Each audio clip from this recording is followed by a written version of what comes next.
Today on Joe's Geek Show, we're talking about the Guardians of the Galaxy Holiday Special. What's going on, and welcome to Joe's Geek Show, the video series where we talk comics. And before we get started, if you're new and like to support the channel, you can do so by hitting that like button, clicking on that subscribe button, and sharing. And with that, the Guardians of the Galaxy Holiday Special. Also a side note that I am going to be giving full spoilers in this video, so if you haven't watched the Guardians of the Galaxy Holiday Special, I recommend you do so before watching the rest of this video. So the Guardians of the Galaxy Holiday Special is directed by James Gunn, the director of the two previous Guardians of the Galaxy movies, and focuses not so much on Peter, who, although is a focal point to the story, is kind of stripped to the side a little bit in favor of Drax and Mantis, who had heard a story that Yondu had effectively ruined Christmas for Peter, and Mantis specifically wants to make Peter feel better and feel happy about Christmas again. More on that later. So Mantis and Drax, they make this plan where they are to go to Earth and get Peter's personal hero as a present to him. That man is Kevin Bacon. But of course, Earth is a very big place, and they have no idea where to find Kevin Bacon. So they just happen to land in LA, and they're going around to, bars, and they're walking the streets and pretty much doing everything they can. But of course, nobody knows where Kevin Bacon is. That is until after a very fun scene of Drax and Mantis getting drunk in a bar, that a lady comes up to him, says, "Hey, here's a pamphlet of all of the major movie stars' homes in the area," and Kevin Bacon is, of course, on that list. But of course, Mantis has no money because it was all either spent or some of it may be stolen inside of the club. But either way, they have no more money, so Mantis actually ends up using her powers of persuasion to force the lady to give her the pamphlet. As thus, they do indeed find the home of Kevin Bacon, and they try talking to him at first, but of course, Kevin Bacon, he's an actor, he's at home. He doesn't want to talk to people I guess he believes are fans. So Drax and Mantis take the next approach. They're going to break in. And after chasing Kevin Bacon around his own house, around the block, going through some police, they eventually manage to capture him. Mantis, once again, using her powers of persuasion to convince Kevin Bacon to be more compliant. They get him on the ship, and they take him back to nowhere, where Peter and, Rocket, Raccoon, and Groot, and pretty much everybody else are. And what follows next is a very touching scene, because you can tell that Peter is feeling a bit down in the dumps. And then when he sees Groot, he follows him out, and, Christmas lights pop up, and Nebula is working the snow machine, and they're just trying to make this experience as memorable as possible. And then Groot wheels out the giant present, and as soon as Peter hears that there's somebody inside, quickly unwraps it because the guy is suffocating because there's no holes in the box or anything like that. And thus, he sees that, holy crap, Kevin Bacon is here, but isn't quite so happy because, as he comes to understand very quickly, Kevin Bacon was abducted. So Peter has Mantis relinquish her hold over him. Kevin Bacon, of course, freaks out, attempts to run, but, they do get him back and say, "Hey, no, we're gonna get you back to Earth." And it's while they're getting on the ship that Kraglin explains to Kevin Bacon that he is, in fact, Peter's personal hero and inspired Peter to become a hero himself, and that the entire intent was just to bring some holiday cheer to Peter and to teach everybody else about Christmas. And of course, this wins over Kevin Bacon, who decides to stay a little bit longer and ends up playing a musical number, the song specifically "Here It's Christmas Time."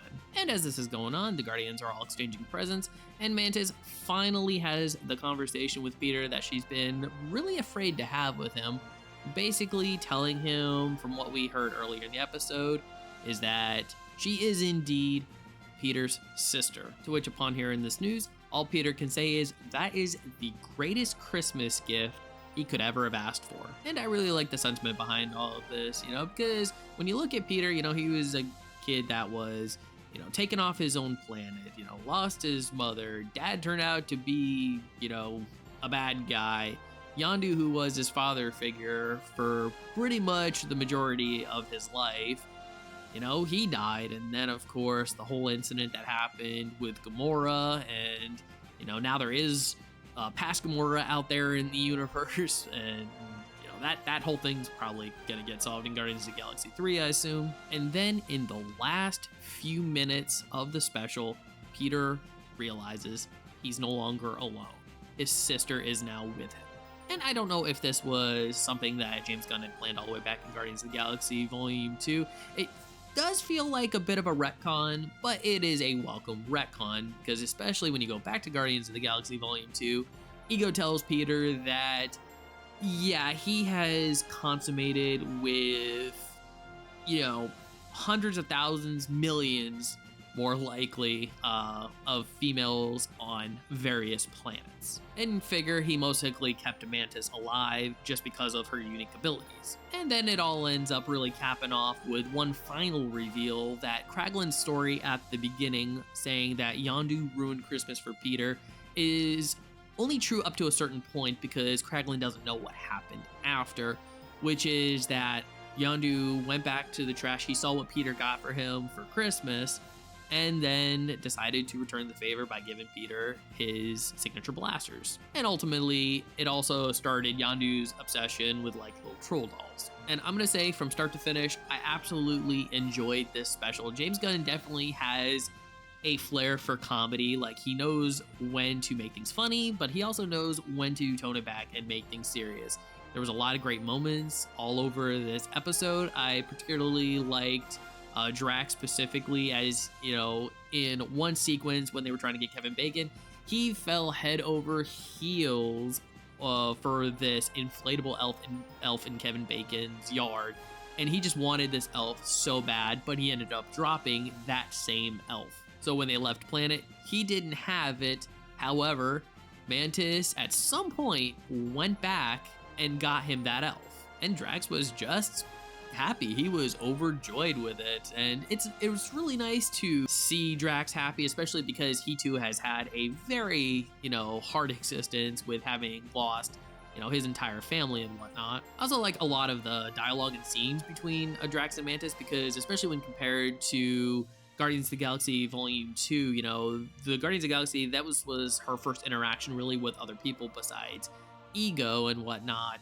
and Drax was insulting her quite a bit throughout the movie, calling her repulsive and stuff like that, but she doesn't know what any of this stuff means, so she leaned more towards compliments than anything else, and even fell for tricks that Drax was pulling on her, such as it's okay to pet Rocket, at which point Rocket bites her when she tries, and just ends up laughing because she doesn't understand that, although funny to Drax, is a little mean.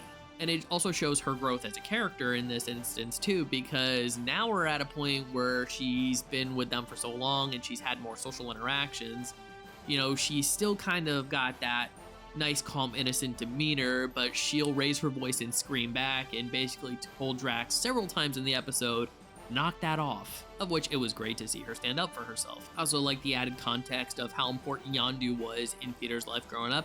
I only wish that these scenes were done in live action, but I assume they weren't, because maybe Michael Rooker couldn't, be gotten for filming or booked for filming or anything like that, and they decided to just go with voiceover instead, so at least his voice is there. But it is kind of, for me, I would have liked to have seen it in live action. I also thought the way that Groot looked in this episode was also kind of funny, because, last time we saw him, he was in sort of like a teen sort of mode there between Infinity War and Endgame, and here he's a lot more muscular, but he's also back to kind of having that baby Groot head and face, which I thought was a little weird. It's like just kind of like a big muscular body, but then just baby Groot face head, whereas before he was starting to look more like Groot from the first film, just tall and slender without the baby head. And I also thought it was cool that they brought in Kevin Bacon. Peter is a fanboy of Kevin Bacon. He loved the movie Footloose and whatnot.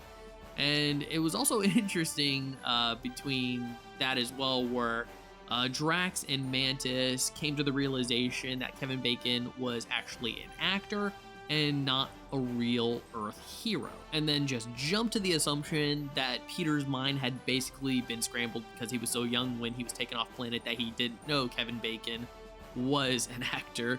And how they basically show their displeasure too is by saying, actors are the worst, actors are horrible, which apparently seems to be universal amongst, most of like the Guardians and stuff like that, at least until the end when Nebula says that, well, I guess not all actors are complete pieces of crap. She definitely uses a harsher word than that, but I try to stay family friendly.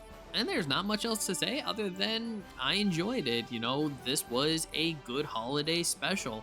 I like the music that was in it. I like all the character interactions, possibly a minor retcon or so that I think overall still does work. And a cameo of Mark Hamill is also in this movie. He doesn't have any lines, but he's just drinking some alien alcohol or something. Definitely in the Christmas spirit. So the Guardians of the Galaxy holiday special, what did you think about this? Did you like it? Did you not? What did you think about the whole reveal of Mantis being Peter's sister? I'd love to hear your thoughts. Please leave your comments in the comment section below.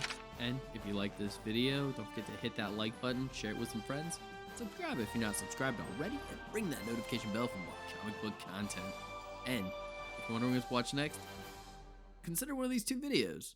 Alright, take care, have a great day, and as always, stay geeky.